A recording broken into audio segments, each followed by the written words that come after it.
if I said you were being set up to fail even before you started? Would you believe me? If the answer is no, then you need to watch the rest of this video, because New Year's resolutions are all the rage. I mean, with the beginning of a new year comes a renewed commitment to do better, be better. But the problem is, you are going to fail. Now, you will not make it through the first month, let alone through the whole year. But why? It's because you are making a fundamental mistake. So rather than waffle around it, let's just dive straight in. Fundamentally, why do New Year's resolutions fail? Number one, you're just doing it all wrong. The simplest answer is you are doing it all wrong from the start. I mean, it's the equivalent of treating a marathon like a sprint. Sounds cheesy, but it's true.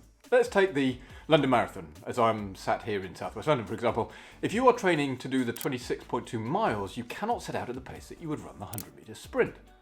Sounds obvious, because it's just not possible. You'll sprint off down the road only to blow up, in running terms, a few hundred metres later. But that's really what most people do when it comes to resolutions. They start out in week 1 of 52 at great pace and great gusto and huge enthusiasm, but sadly this quickly turns into doubt as they realise at the end of week 1, life's hard. So heading into week 2, the realisation comes that resolutions are hard also. This is when you realise you need to read another book next week, go to the gym 3 times next week, attend your 3 language lessons. And it's like, oh my word, I might have bitten off more than I can chew. I mean, this is a recipe for disaster. Alternatively, if you set out at the right pace, knowing that you're in it for the long haul, I promise you it will make life much easier. The added benefit is it will put you in the right place mentally, which is what we're trying to do at the end of the day. The way I visualise this is you are putting the cart before the horse. Yeah, I know it sounds strange, but think about it for a moment. If improving your health and fitness is one of your resolutions this year, for example, the chances are you're going to need to look at your nutrition, i.e. what you eat. There is a high probability that it won't be long before you start looking at supplements to make life easier. I mean, this could be whey protein, for example.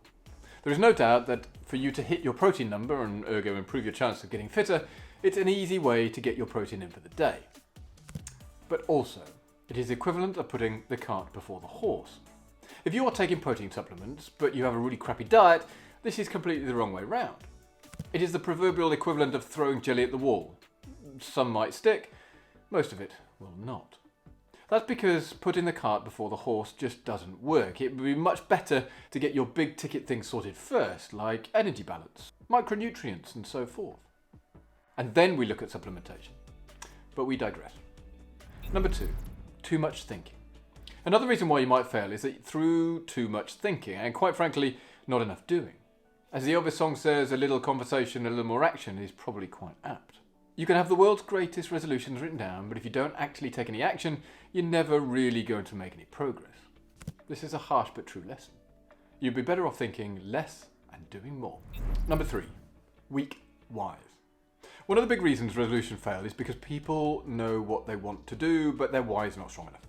Whys are what keep us going when it gets really hard. Now, there is no doubt pursuing your resolution will get tough, and at times you'll struggle for motivation.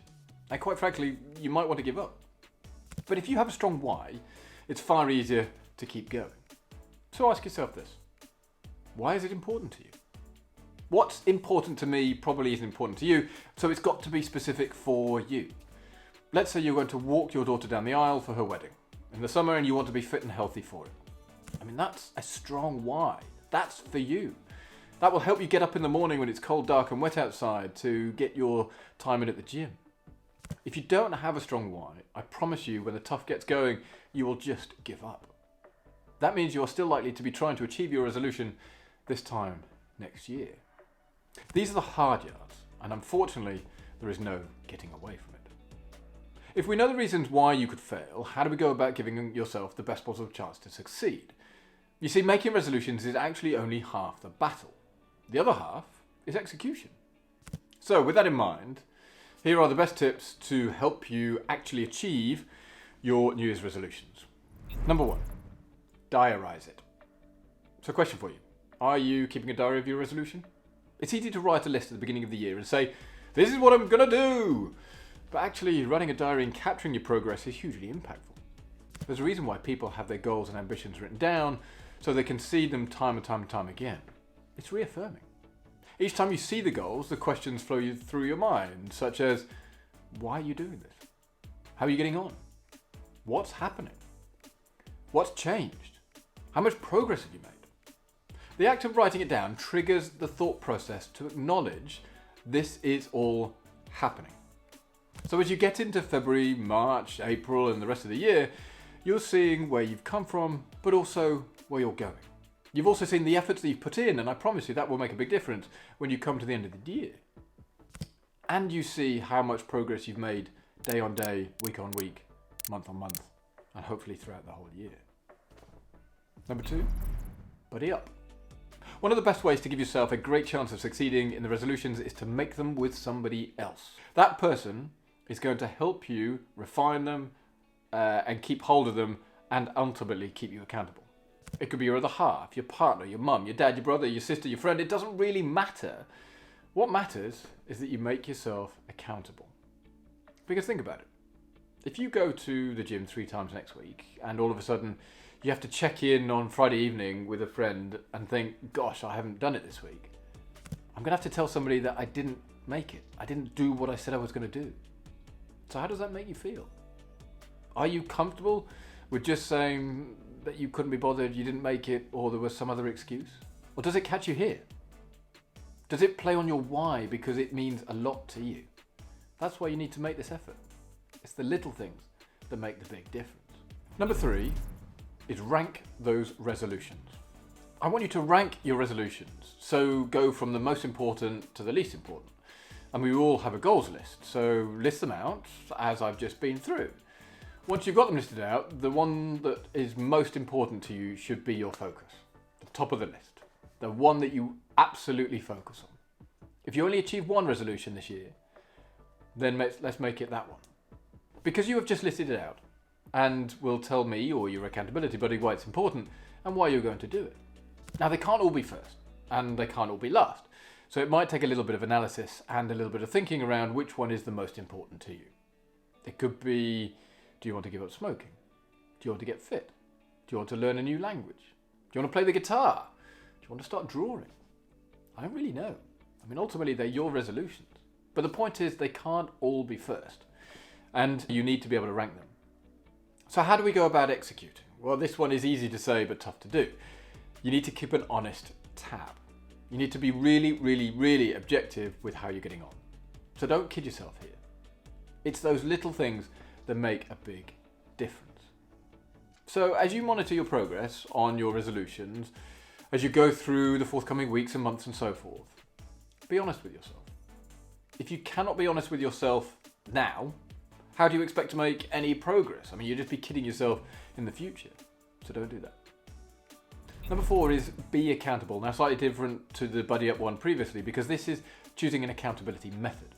I referred earlier to the accountability buddy or making a resolution with a friend or family, so that will support you.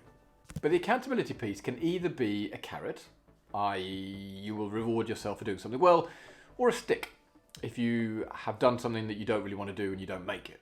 I mean, a fun example I heard recently is for every time that somebody didn't go to the gym 3 times that week, they would have to pay £5, so equivalent to $5 in the US, to a charity that they didn't like. I mean, it might be a little bit extreme, but I reckon it works. Imagine spending 15 quid, so 3 times £5 each week to a charity that you don't like. I mean, that's going to add up pretty quickly. It could be the stick that you need to help make it a habit. Who knows? But it's a great way to start.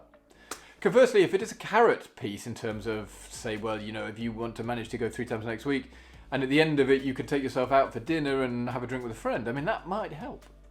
Is this the motivation you need? Whatever it is, it needs to be relevant for you. These are 3 best ways to execute on your resolution. I mean, the reality is that everything becomes a bit superfluous if you try and do everything at once. The single biggest reasons why resolutions fail is because everybody tries to do everything all at once. So let's take a great example here. Let's say you want to get fit, as we talked about earlier. So you cut out carbs. Okay. You've got to go to the gym 4 times next week. Cool. You want to decide you're going to have a high protein diet. Okay. You want to walk 15,000 steps a day. Uh-huh. You want to get 8 hours sleep every night. Right. You want to start lifting more, resistance training. Okay. And you want to buy all the kit. Right. Okay, week 1. All of that goes well. But work gets in the way and you don't quite make your 15 times by week 3. You realise that life gets in the way and you're only going to make it twice in that week too. And you also get invited out for dinner and you have carbs and you start thinking, oh my word, what am I going to do? Should I have that? And you start beating yourself up. What's happened? You've probably thought, I've just thrown my resolution out. Why? Because you did everything at once. Please don't do it. Why not start slowly and build momentum? How about week 1, go to the gym twice? That's it. Quick tip. Give yourself a score out of 10, the likelihood that you've been able to actually achieve the first part of the resolution. If the score is lower than 7, it's too difficult. So let's make it easy. Can you make it to the gym twice next week? Yes. How confident are you in going? 8. Good. That's doable. So do that for 2 weeks and then get into the habit. Then the following week, so week 3, you start to introduce some protein. You have protein with every meal. Breakfast can be done. So 6 weeks in, you started getting used to going to the gym and you've started eating protein with every meal. My word, I promise you're on the right track to make a great step forward in your fitness journey and ergo achieve your resolutions.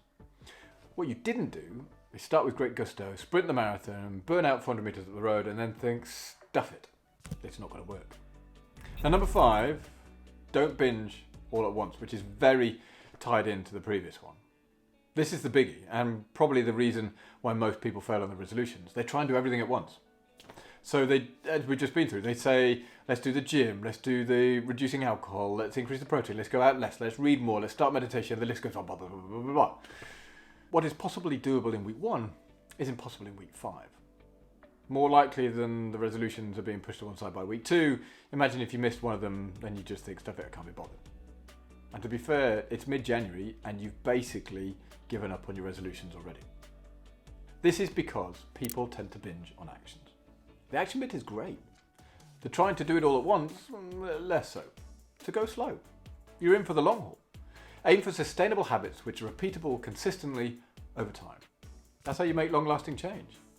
Anyway, I'm not going to labour the point because as we head into 2023, it's all very exciting and there's lots that we want to do. So whatever your resolutions are, just be sensible about them, make sure you've got a strong why, and I look forward to hearing all about them. But that's it. So if you like this video, I would love you to drop me a comment. Please do subscribe, click all the relevant buttons and make sure the bell wobbles because that just means you'll get the notification the moment the latest is released. But do you want to know why you should never tell anyone your goals? In that case, please do check out this video here because at this time of year I think it's very, very pertinent and I think you'll find it very useful. But with that, have a great day and I'll see you all in the next video. Cheers.